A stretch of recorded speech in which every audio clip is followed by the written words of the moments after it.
Bismillahirrahmanirrahim. Wa jaizun fi fadlihi wa adlihi tarkun likulli mumkinin kafihi. Wa jaizun lan iku wenang, maknane wenang usah. Kalau enggak berhalang. Wa jaizun lan iku wenang berhak fi fadlihi kelawan atas nama fadli Allah. Anugerah Allah, wa adlihi lan atas nama adili Allah. Ya adil itu ya menggunakan sesuatu yang miliknya sendiri disebut namanya adil. Tarkun utawi ninggal apa wae, tarkun utawi ninggal apa wae. Terus baca izin khabar muqaddam tarkun mubtada napa muakhar. Wa jaizun lan iku wenang bi fadlihi kelawan fadli Allah, sifat anugerah Allah wa adlihi lan adili Allah. Tarkun te ninggal apa wae, ninggal iku mungkin maring saben-saben barang sing berstatus mungkin. Mungkin itu boleh wujud, boleh nabati tidak kafilihi kaya dene nglakoni mungkin. Terus misalnya contoh gampang, Allah nggak bumi itu sifat jaiz. Andai kan tidak ada bumi juga nggak ada apa-apa, karena tetap barang mungkin. Ketika setelah wujud itu status ketiadaan bumi juga masih mungkin, karena wujudnya bumi bukan wujud sing wajib, bukan wujud sing wajib. Nah, begitu juga misalnya sebetulnya secara ilmu, misalnya Allah ngelebokno mukmin ning swarga, ya tetap nomor siji karena fadhole Allah itu anugerahnya Allah yang tidak terbatas. Soal ono istilah mlebu swarga karena ngamali manusa niku istilah, napa istilah tetap kabeh fadhole Allah. Ya bolak-balik cerita ada seorang yang enggak pernah dosa, kemudian dia masuk surga. Ditanya sama Allah, kamu masuk surga karena apa? Karena saya mulai kecil tidak pernah maksiat, selalu taat. Kata Allah, berapa tahun umur kamu di dunia? 80 tahun. Ya sudah, surga kamu 80 tahun. Ketika ditanya, kata jenengan surga itu selawasi-lawas. Kan kamu bilang karena ibadah kamu, kan ibadah kamu hanya 80 tahun. Maka kalau itu balasan amal, ya surganya hanya 80 tahun. Jadi andikan surga betul hanya karena balasan amal, kan fairnya berapa? Kalau amalnya 80 tahun, ya surganya 80 tahun. Kata orang itu, ya sudah Gusti karena fadl kamu. Ya, yang enggak pernah terbatas itu kata Allah, fadl saya. Ya, rahmat saya enggak pernah terbatas. Kalau andikan surga itu karena amalnya manusia, tentu amal itu terbatas. Durasi terbatas. Makanya Rasul pernah ngendikan kalian tidak masuk surga hanya bisa mengandalkan amal. Lalu kenapa ya Rasul? Ya semuanya karena fadlnya Allah, karena amal kita pasti terbatas. Padahal surga tanpa itu namanya fadl. Jadi terus kedua begini, kalau misalnya Allah melakukan sesuatu yang manusia itu merasa dirugikan, itu tetap Allah tidak zalim, karena yang dilakukan itu miliknya sendiri. Kenapa? Miliknya sendiri. Alam raya semua ini kan miliknya Allah. Tentu ketika Allah melakukan apa saja enggak pernah zalim, karena melakukan sesuatu yang pada miliknya sendiri. Karena yang dikatakan zalim adalah melakukan sesuatu pada milik orang lain. Paham ya? Nah itu namanya zalim, apa? Tapi kalau miliknya sendiri mau katakan zalim gimana? Wong miliknya sendiri ya terserah gue, terserah. Misalnya ada piring 3. Piring 3 itu milik kamu. Yang satu kamu pakai wadah nasi, yang satu kamu pakai wadah kerupuk, yang satu kamu pakai ada obat nyamuk. Yang bagian ada obat nyamuk ini kan bagian sial misalnya. Tapi kan tetap nggak bisa disalahkan untuk piring kamu, apa? Ya terserah kamu. Nah, tapi kalau kamu pakai piring orang, meskipun kamu pakai yang semestinya, pakai piring orang nggak sah. Kemudian kamu pakai tempat nasi, tetap salah memilih orang. Paham ya? Tapi kalau milik kamu sendiri ya terserah. Makanya Allah itu tidak mungkin zalim karena apapun yang dilakukan pada miliknya sendiri. Bahkan orang menyoal itu sudah zalim karena nyoal sesuatu yang enggak miliknya. Ora oleh protes. Ya Gusti, kok kula jenengan paringi pesek ora oleh. Memang iki di romo ora oleh gawe. Gusti rai kula kok ngeten terus piye jare piye. Terserah pangeran sing gawe. Angge protes malah paringi ambles. Tapi wong ngelak ya ora oleh iku kreasine pangeran. Yesus. Anggap bae mungkin gantengnya ra ketok ngoten.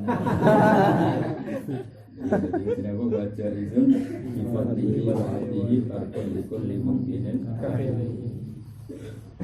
Arsalah ngutus sapa Allah Ta'ala Arsalah ngutus sapa Allah Ta'ala Ambiya ing biro-biro nabi. Ya karena darurat nazam ditulis tanpa hamzah ya. Ambiya ing biro-biro nabi. Ya kalau mengaturkan hanya arsalah ambiya dari fatona. Sifatnya para nabi dari fatona dan kan gue kecerdasan. Ya jadi harokat saya itu standar nahwu ya. Tapi kalau nazuman ya sesuai harokat ya. Kalau nazuman sesuai harokat karena itu ada darurat apa? Darurat syair atau darurat nazam. Arsalah ngutus sapa wa ta'ala anbiya ing pira-pira nabi. Sifate para nabi dawi fatona ingkang dene kecerdasan. Selain cerdas disidki tur duwe sifat jujur, sifat bener. Bener itu ora maknane ra jujur, bener itu sak ndure jujur. Jujur kadang ra bener. Jadi sidik itu sak ndure jujur. Kadang jujur itu kebodohan, apa? Jadi misalnya dicontohkan ulama fikih, jujur kebodohan gini. Ada penjahat mau garong perempuan atau mau merkosa perempuan itu. Kemudian perempuan itu sembunyi di satu tempat. Ketemu wong soleh geblek apa? Soleh tapi mau cara bangun zakat khusyuan zakat jalan. Terus mau mbak mau tong putih. Tong mriku lho. Itu kan jujur. Tapi geblek to orang. Geblek. Karena memberi kesempatan orang zalim menangkap buruannya. Dan karena kejujuran kamu, konangan. Itu jujur tapi goblok. Jujur tapi goblok. Makanya enggak boleh. Jadi enggak boleh orang muja jujur sambil langit. Tetap nomor satu itu ilmu. Makanya kalau kita pakai ada aturan-aturan di mana bohong itu kadang wajib. Bohong itu kadang wajib, yaitu contohnya ada garong, mau garong seseorang. Kemudian kamu sebagai pembantunya misalnya ditanya tempat penyimpanan emas di mana. Ada penjahat mau merkosa orang, kamu ditanya itu di mana. Mereka sudah sembunyi semua, tapi kamu kejujuran menunjukkan tempatnya. Nah, itu kan haram karena menjadikan keburukan, apa? Menjadi keburukan. Terus kalau ditanya, tapi itu kan bohong. Kategorinya itu ketika kamu tidak jujur bukan bohong namanya. Memang kecerdasan, apa? Kecerdasan. Karena kalau kamu jujur itu namanya enggak kejujuran, kebodohan. Jadi sebenarnya seperti itu namanya enggak jujur, bodoh. Nama? Bodoh. Jadi orang akan sepakat yang seperti itu bodoh, bukan jujur, tapi orang sepakat seperti itu bodoh. Paham ya? Jadi ada aturannya, makanya fikih itu kuat sekali. Jadi ketika ditanya ada orang mau merkosa perempuan atau mau menggarong, kemudian kamu ditanya, kok jawab semestinya itu orang pasti sepakat itu tidak jujur, tapi kebodohan, apa? Nah, tapi tentu Nabi itu nggak pernah bohong, nggak pernah. Tapi juga nggak pernah jujur yang bodoh, ya jujur yang bodoh. Karena kalau ada jujur bodoh, nanti agama ini rusak. Artinya semua Nabi itu difatona punya kecerdasan. Misalnya gini, cuma bedanya Nabi sama orang gini. Kalau fuqaha itu kan membolehkan bohong. Kalau Nabi tentu nggak mungkin bohong. Tapi Nabi tetap punya cara supaya kecerdasan itu menjadi khilah. Khilah itu ya khilah, nggak bisa diterjemah. Misalnya gini, andai kan selimut Rasulullah itu tidak diberikan Sayyidina Ali. Kita tahu kan ketika Nabi dikepung dan beliau memutuskan hijrah, kan Sayyidina Ali disuruh pakai selimutnya. Andai kan Nabi tidak punya trik seperti itu, maka ketangkep. Karena orang kafir melihat selimutnya Nabi sehingga dikira Nabi masih di dalam. Ternyata Nabi sudah keluar sama Abu Bakar. Keluarnya pun pakai kecerdasan. Misalnya arah Madinah itu ke barat, Nabi jalannya ke timur. Baru nanti suatu saat muter ke arah barat. Tapi nggak langsung ke barat. Sehingga orang nggak langsung ngejar ke arah barat. Karena Nabi bekas-bekasnya ke timur. Nah seperti itu Nabi nggak bohong. Karena Nabi juga nggak ingin bohong. Ya melakukan sesuatu yang orang bisa nggak tahu. Tapi bukan bohong. Makanya Nabi itu manusia super, nggak bohong tapi menjaga kecerdasan, nggak bohong tapi menjaga kecerdasan. Ketika orang kafir tahu, wah Muhammad tenang saja masih di kamar, setelah digeledah ternyata itu Sayyidina Ali. Setelah dikejar ke arah Yasrib ke barat, ternyata Nabi arahnya ke timur. Ya cara Indonesia itu ibarat orang mau ke Jakarta, ke timur dulu, mungkin terus muter Ngawi atau mana, lewat Solo, terus baru mengarah ke Jakarta. Bukan langsung pandangan ke Lasem, kira-kira seperti itu. Makanya semua Nabi itu punya kecerdasan, apa? Punya kecerdasan. Tapi nggak bohong, itu kelebihannya Nabi. Kalau kamu kan nggak bercerdas itu tukang bodoh nih. Kamu serapakan nabi dan cerdas ya bodoh. Nah, nabi itu enggak ya cerdas tapi enggak bodoh. Karena ngomong nara nabi yang jujur goblok kan repot. Nah, jujur goblok, nah cerdas bodoh itu nasib wong ora nabi.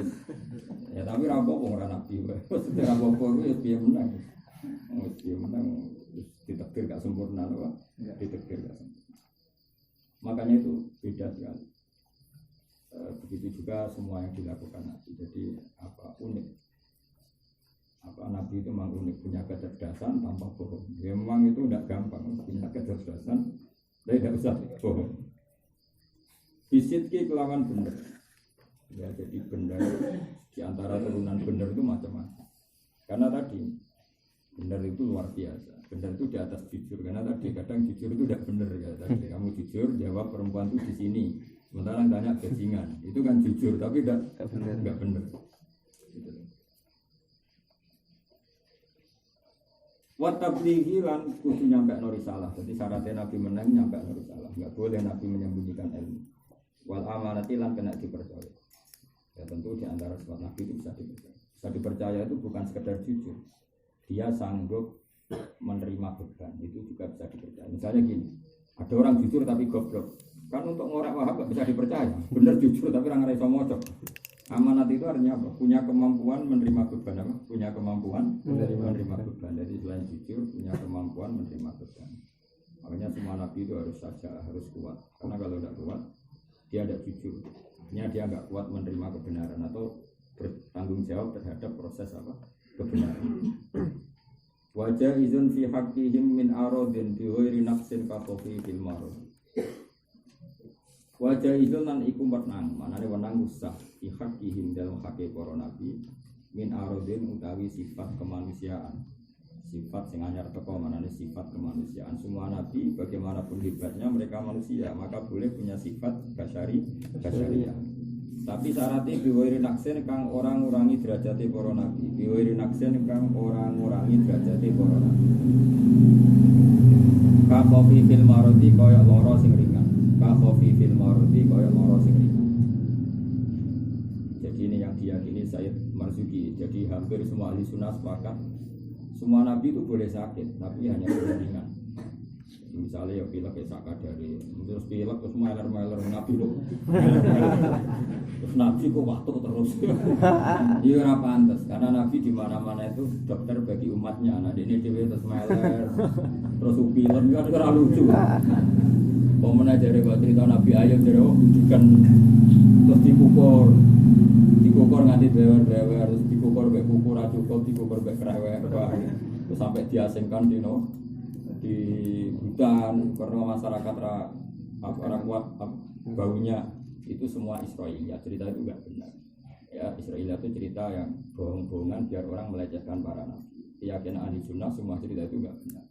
Makanya Sayyid Marzuki mengatakan boleh sakit tapi kafofifil marodi, itu sakit yang ringan.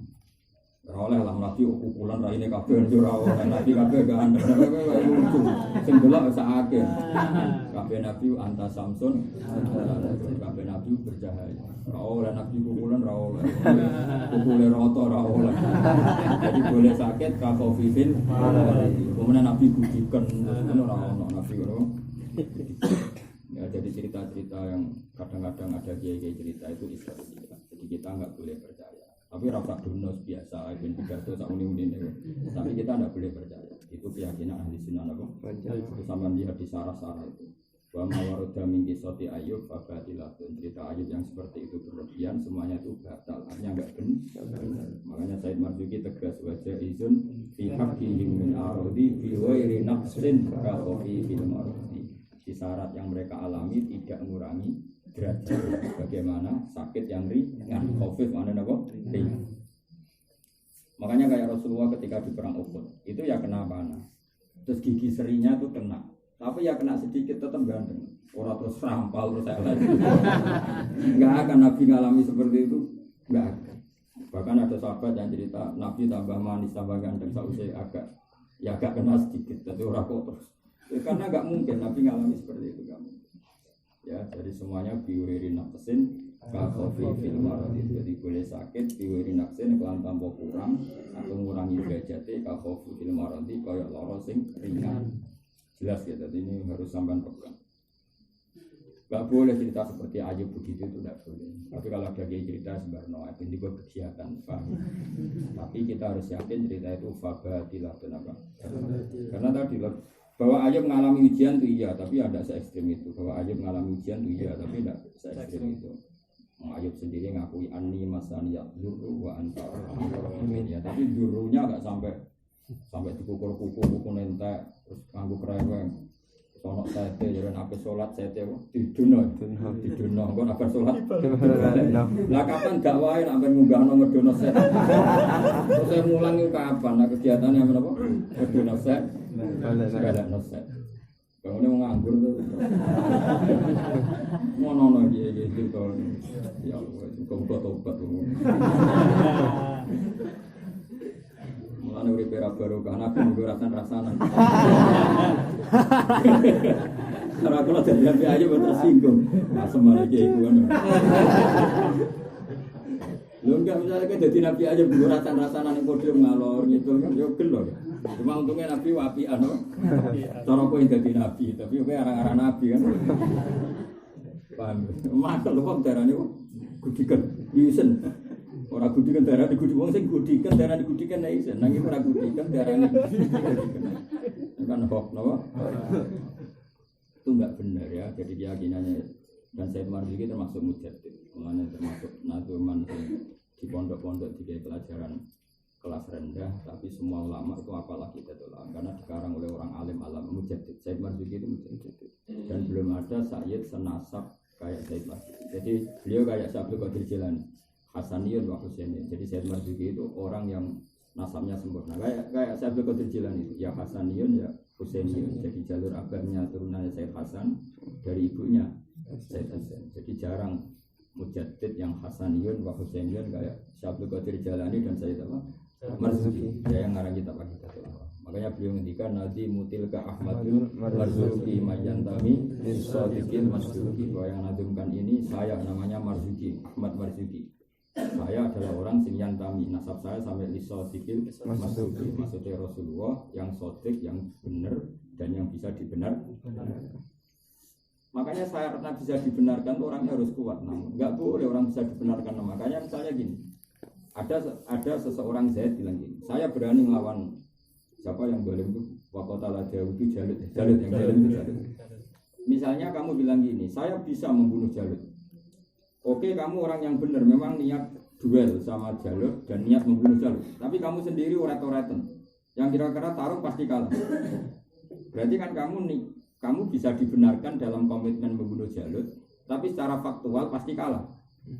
Pasti apa? Kalah. Maka syarat Nabi itu bukan sekedar benar, benar, tapi bisa menanggung kebenaran itu. Maka yang bisa melakukan itu siapa? Daud. Nabi Daud adalah nabi, dia yang punya kebenaran komitmen membunuh Jalut, dan dia punya kemampuan fisik untuk membunuh Jalut. Maka semua nabi tidak sekedar benar, tapi kuat menanggung kebenaran itu. Kuat menanggung kebenaran itu. Makanya disebut inna wa astafahu alaikum wa zadahu bastatan fil ilmi wal jism. Semua nabi secara fisik juga harus kuat. Karena kalau tidak kuat, kalau punya komitmen pasti tidak kuat nanggung. Misalnya nabi itu soret-soretan budikan, terus ketemu Abu Jahal misalnya, wah itu disebel sewaduk melebat kocar kacir. Enggak boleh nabi seperti itu, harus kuat. Makanya cerita tadi dianggap batilah, itu enggak benar. Karena semua nabi itu kuat melakukan kebenaran, komitmen melakukan kebenaran, dan kuat menanggung kebenaran. Kalau enggak ya tadi, misalnya ada santri orang-orang siap melawan Belanda, tapi dengan fisik seperti itu kan orang juga bal-balan. Nah Nabi itu enggak seperti itu. Semua Nabi pasti mengalami wazadaru baston fil ilmi wal jism, punya keluasan. Baston mana apa? Keluasan, baik keluasan ilmu itu bisa analisis, bisa tesis, bisa apa saja. Ilmu pengetahuan, wal jism punya kemampuan fisik yang kuat. Makanya agak kebayang mana Nabi mengikuti terus dolanan gudeg, dolanan tadi itu saya nggak boleh. Nah, kalau ada dia udah itu sembarang, orang jadi rezeki nih Pak. Tapi kita yakin secara disiplin ahli sunnah seperti itu salah. Saya lebih percaya Said Marzuki yang bikin definisi semua cerita kesakitan Nabi harus biwairi naksin kakofi fil maroti. Semua Nabi sakit itu syaratnya tidak mengurangi derajatnya sebagaimana sakit yang ringan kakofi fil maroti. Jelas. Ini kan harus ilmu biasa Pak. Orang ilmu lagi bengi itu biasa Pak.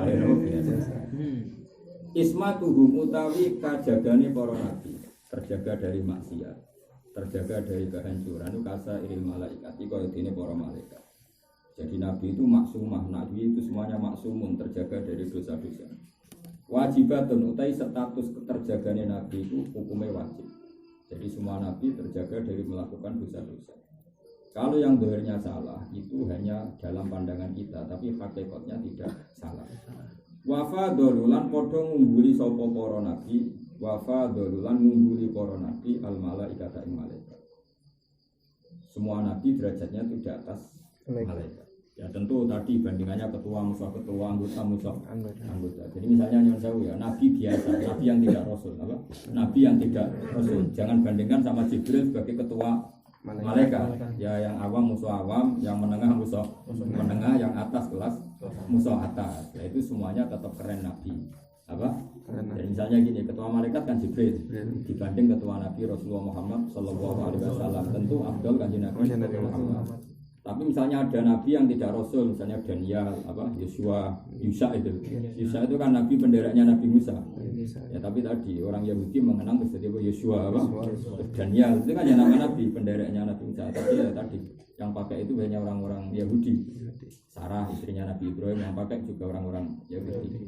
Nah tentu jangan bandingkan misalnya bagaimana Nabi Yusa dengan Jibril. Ini kan nyun sewu kan awamul anbiya. Kamu musuhkan dengan ketua malaikat. Dia cara bandingnya jangan gitu.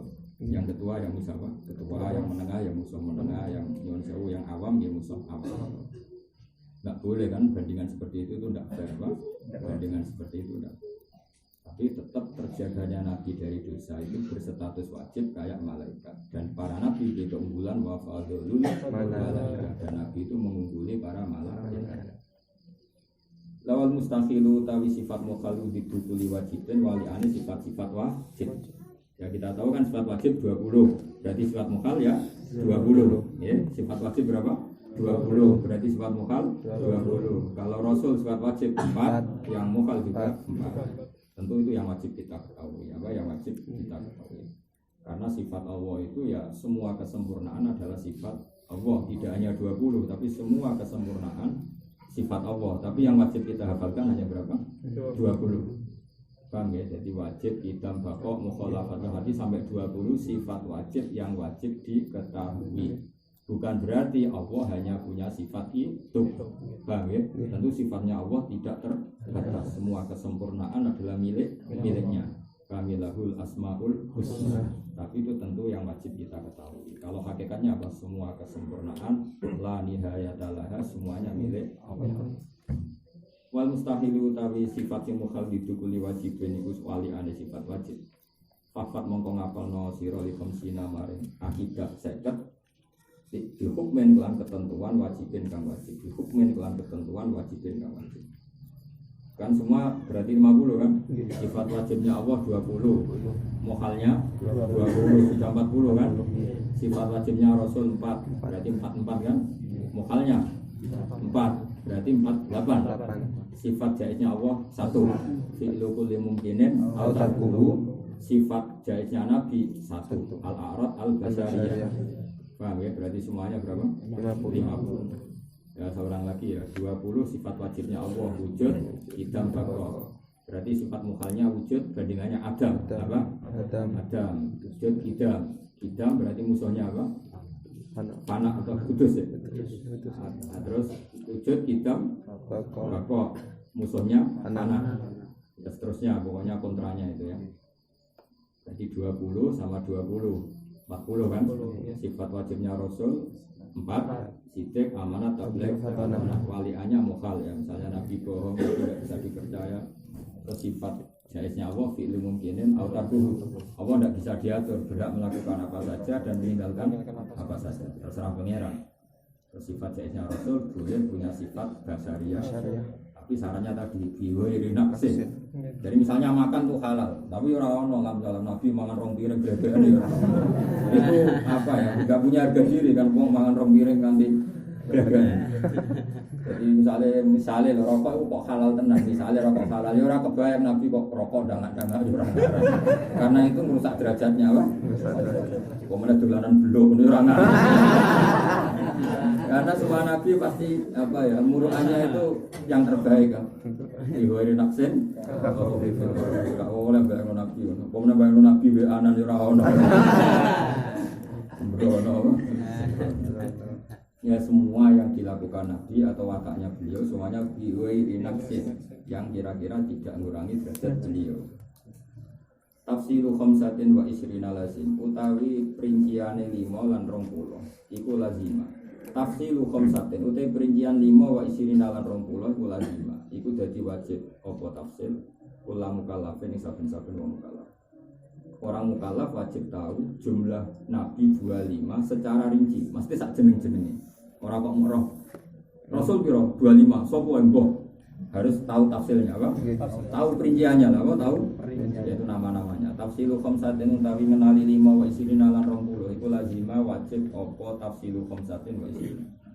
Mengenali Nabi 25 atau Rasul 25 itu wajib kula mukallafin ing saben-saben wong mukallaf. Fahakik mongko kudu apal tenan sira. Hakik itu kudu apal tenan sira. Makanya kang naduman dilor itu naduman akidatul awam setidaknya ngurangi dosa ora apal karo Nabi kan baru kayak dinadumno dadi apal. Paham ya? Itu karena itu wajib. Sekali enggak apal ya dosa karena syaratnya memang hafal. Dan apalnya enggak boleh sekedar 25 sak jeneng-jenenge. Harus tafsir apa? Tafsir. Fahakik mongko apal tenan sira. Wastani lan nampa keuntungan sira. Ghanimah iku wong sing nampa keuntungan. Tentu barokahnya kita hafal nama para nabi pasti dapat barokah fid dunya wal akhirah. Makanya kata musannaf, kamu akan bejo dunia akhirat kalau hafal. Wastani dapat ghanimah, apa dapat ghanimah. Karena yang nadumkan ini luar biasa. Jadi Syekh Ahmad Marzuki itu hampir semua ulama tabaruk sama beliau, termasuk mujaddid. Jadi mujaddid Ba'dal Alfi itu yang dari habaib masyhur itu 4, yaitu Sayyid Abdul Haddad, Sayyid Abdul Haddad, Sayyid Ahmad Marzuki, terus yang ngarang Ithaf itu Sayyid Zabidi, terus yang terakhir ya gurunya guru kita yang ngarang anak Thalib bin Sayyid Abi Bakar Bakar Sato itu guru ke-6 atau ke-5 dari saya, misalnya saya, Mbah Mun, Mbah Zubair, Mbah Kiai Fakih Mas Sumambah, Kiai Fakih ini ngaji Kiai Mahfud Termas. Mahfud Termas itu menangi Sayyid Abi Bakar Sato. Jadi Sayyid Mahfud Termas itu ngajinya langsung kepada Sayyid Abi Bakar Sato yang ngarang Ki anak itu itu. Sayyid Abi Bakar Sato itu punya kakak kandung namanya Umar Sato. Umar Sato itu gurunya mbahnya Mbah Mun, gurunya Mbah Ahmad Su'aib siapa? Gurunya Mbah Ahmad.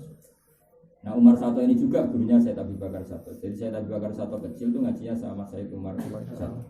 Karena berharap sama rujuk. Ya kira-kira kayak Mbah Mun. Mbah Mun adik-adik beliau kan juga ngaji beliau karena beliau sepuh sekali. Adiknya misalnya masih kecil. Kayak Gus Ma'ruf itu kan yang ngajinya sama Mbah Mun. Ya kira-kira kayak di Fuad saya kan ngaji saya karena berharap apa? Lebih tua apa? Nah Sayyid Umar ini gurunya Mbah Ahmad Su'aib, mbahnya Mbah Ahmad. Sayyid Umar punya anak namanya Abdul punya anak Hamzah yang makamnya di Sedan. Jadi Sayyid Hamzah itu cucu dari Sayyid Umar. Beliau rawuh ke sini nyari Mbah Ahmad. Terus kemudian beliau hidup di Sedan. Siapa? Mbah Hamzah. Di Sedan itu terus berteman Mbah Jawawi, buyut saya Abdul Rahman. Buyut saya kandung itu teman dekatnya Sayyid Hamzah. Bersama Mbah Jawawi yang bikin madrasah Sedan bersama. Makanya sini daerah sini itu daerah lintasan Duriyah Abi Bakar Sato. Sayyid Abi Bakar Sato itu punya guru namanya Sayyid Zaini Tahlan, siapa? Gurunya Abi Bakar Sato, Sayyid Zaini Tahlan yang ngarang apa? Mukhtasar Jiddan, sarahnya judulnya. Ya, Mukhtasar Jiddan. Sayyid Zaini Tahlan. Nah, itu adalah Sayyid Hamzah di Sedan itu punya menantu duriyahnya Sayyid Zaini Tahlan. Namanya Habib Haidar. Jadi di sini itu banyak hidupnya di Lasem sampai kaburnya di Lasem. Jadi di sini banyak, makanya di sini apa? Fakofah ya, peradaban ilmunya bagus karena sanadnya musalsal dan jadi akwal. Maka akwal itu jadi perilaku sosial karena ya terus sambung betul. Bisa kamu bayangkan kan Sayyid Hamzah itu cucu dari Sayyid Umar yang Sayyid Umar itu kakak kandungnya yang ngarangi anak. Seluk beluk tentang anak kan tahu setahu-tahunya apa?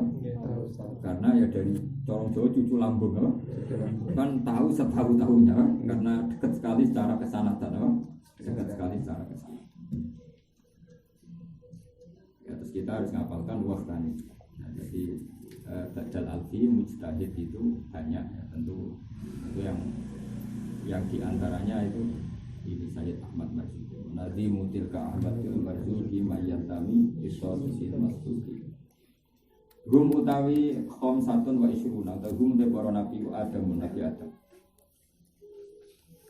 Kalau sebenarnya yang benar baca itu Adam bukan Nabi Munsharif apa? Istilahnya apa? Alamiah dan Adam apa? Alamiah dan Adam. Makanya di Quran Inna wastofa Adam wa Nuhan, bukan Adaman tapi Inna wastofa Adam, karena Adam itu Nabi Munsharif. Tapi ini karena Naduman dibaca Adamun apa? Adamun. Kan dia orang enak misalnya hum Adamu dengan gadok apa? Adamu itu Adam, Idrison dan Idris, Nuhun dan Nuh, Hudun dan Hud. Berapa itu? 4 ya? Adam, Idris, Nuh, Mas Solihin serta Soleh 5 ya? Wa Ibrahim dan Ibrahim 6. Kulon utai para nabi kabeh kumutabaun kena dinep. Kulon utai para nabi kabeh mutabaun kena dinep. Tentu semua nabi bisa diikuti. Luton dan Nabi Lut berapa tadi? 7. Wa Ismail dan Nabi Ismail. Wa Ishaqu dan Nabi Ishaq.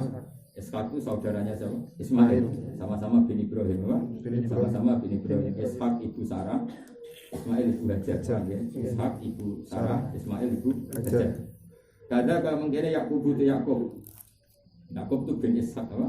Yakub itu bin Ishaq. Yusuf dan Yusuf. Yusuf itu anaknya Yakub.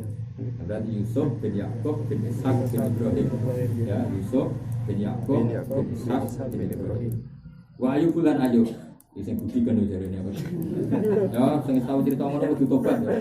Sedurunge dipasut Nabi Ayub. Tapi muga-muga ora maksud. Nabi Ayub paling dicetakno budi kan ya meneng ae. Nabi wapian. Cuma ya tetep gak enak wae piye karo kowe. Iftada jadi segaris, mesti iftida itu segaris sapa Nabi Ayub. Maksudnya beliau dalam garis para nabi. Tapi gue nabi mantok iftada kan jadi segaris sapa Ayub, mesti segaris segeretan para nabi. Su'aib itu Nabi Su'aib. Nabi Su'aib itu mertuanya Nabi Musa. Siapa? Mertuanya Nabi Musa. Jadi tongkatnya Nabi Musa yang sakti itu warisan dari mertua. Dari siapa? Sebenarnya yang keren itu Nabi Su'aib. Jadi Nabi Musa itu ngajinya banyak, berburu kenabian itu sama Nabi Su'aib. Enggak mungkin mengguru ke Fir'aun. Ciliknya kan di rumah Fir'aun, kan enggak mungkin mengguru siapa. Jadi beliau mengguru jadi nabi itu sama Nabi siapa? Ya tentu memang sudah dipilih Allah jadi nabi, tapi cara kearifannya apa itu setelah ditempa siapa? Nabi Su'aib. Ketika beliau layak dikasih apa? Tongkat. Jadi tongkat keramat beliau itu dari Nabi siapa? Nabi Su'aib. Itu mertuanya beliau. Harun lan Harun. Harun itu kakaknya Nabi Musa. Ya makanya didahulukan karena meskipun yang awal jadi Nabi itu Musa dan Nabi Harun jadi Nabi atas permintaan Musa, tapi lebih sepuh ya Harun. Jadi Harun itu kakaknya Nabi Musa. Makanya Bangun sering ngendikan belum ada nazuman para nabi yang urut kayak Aqidatul Awam. Jadi satu-satunya nazuman yang Nabi urut sesuai periodenya itu hanya kitab Aqidatul Awam. Ya kita tahu kan Adam Nabi pertama, kedua memang Idris, ketiga memang Nuh, keempat memang Hud. Pokoknya semuanya urut, apa? Kayak Harun dan Musa memang sepuh Harun. Su'aib tentu lebih sepuh. Terus wal yasa ala Nabi Yasa. Dzulkifli itu sing kecil wal yasa ala Nabi Yasa, Dzulkifl yaitu Nabi Dzulkifl. Yasa sama Dzulkifl itu beda. Wal yasa terus wadal kifl lan Dzulkifl. Dawud lan Nabi Dawud, Sulaiman lan Nabi Sulaiman. Itaba ingkang anut sapa Sulaiman. Tentu Sulaiman itu posisi itaba ingkang anut sapa Sulaiman. Kan sepuh Dawud to. Karena Sulaiman bin Dawud. Sulaiman itu bin Dawud. Ilyas lan Nabi Ilyas, Yunus lan Nabi Yunus. Zakaria lan Nabi Zakaria, Yahya lan Nabi Yahya. Yahya itu bin Zakaria. Isa lan Nabi Isa. Terus terakhir wa toha lan kanjeng Nabi Muhammad sallallahu alaihi wasallam sing gelar napa toha. Utai kanjeng Nabi toha iku khotimun Nabi penuh tok. Nggih Nabi penuh tok. Dak ninggalo sira napa? Dak ninggalo sira napa? Fi lamar napa? Dak ninggalo sira hoyan ing kelanjutan. Dak ninggalo sira hoyan ing kelanjutan. Kamu harus meninggalkan semua sifat keburukan. Maksud ora apal nanduman itu apa? Ane kang-kang wis ngapal teng lor wis pasti piye wis keren begini nyebut Nabi. Ya kan barokahnya nanduman karena kamu tiap hari nyebut orang-orang soleh, nyebut orang-orang soleh itu tatana zalul barokat menjadi berkah turun. Kan barokahnya dinazumkan berarti Anda kan menyebut orang-orang soleh, bahkan di atas soleh yaitu para nabi. Alaihim ku tetap mengatasi para nabi, alaihim ku tetap mengatasi para nabi. As-sholatu wa rahmat azim wassalamu lan salam. Terus alaihimus sholatu wassalamu wa alaihim lan uga-uga utawi sholawat itu ya ning keluarga-keluargane nabi. Keluarga nabi itu ada dua, ada yang gen kayak para habaib ini namanya keluarga nabi karena gen. Atau keluarga karena kesamaan sifat, yaitu al-ulama warasatul anbiya, karena para nabi punya sifat alim dan tentu para orang-orang alim termasuk warasatul anbiya, para pewaris nabi. Paham ya? Atau misalnya gue kepengen jadi pewaris nabi ya uripe fakir, aku ya fakir, ya pewaris, paham ya? Ada kesamaan apa? Sama. Ya semuanya apa? Semuanya. Madamat selagi ini ijek opal ayam piro-piro hari. Maksudnya semoga salawat dan salam untuk mereka semua dan keluarga itu tadi. Kata Imam Nawawi, keluarga itu kullu mu'minin wa kullu tabi'in. Karena Quran juga menghentikan walladzina tabauhum bi ihsan. Jadi seorang lagi ya, zaman Rasulullah Sugeng juga nyebut keluarga itu dua. Kullu nasabin wasabin mungkotiun yaumal qiyamah illa nasabi wasabati. Jadi hubungan kita dengan Rasulullah satu kayak para habaib, para keluarga Nabi, dua karena kesamaan sifat. Nabi mukmin kita mukmin, Nabi suka ilmu kita suka ilmu, Nabi sholat kita sholat. Tentu semua ini menjadi berstatus pengikut. Nah pengikut itu ya keluarga besar beliau, apa? Pengikut itu ya keluarga besar beliau. Walladzina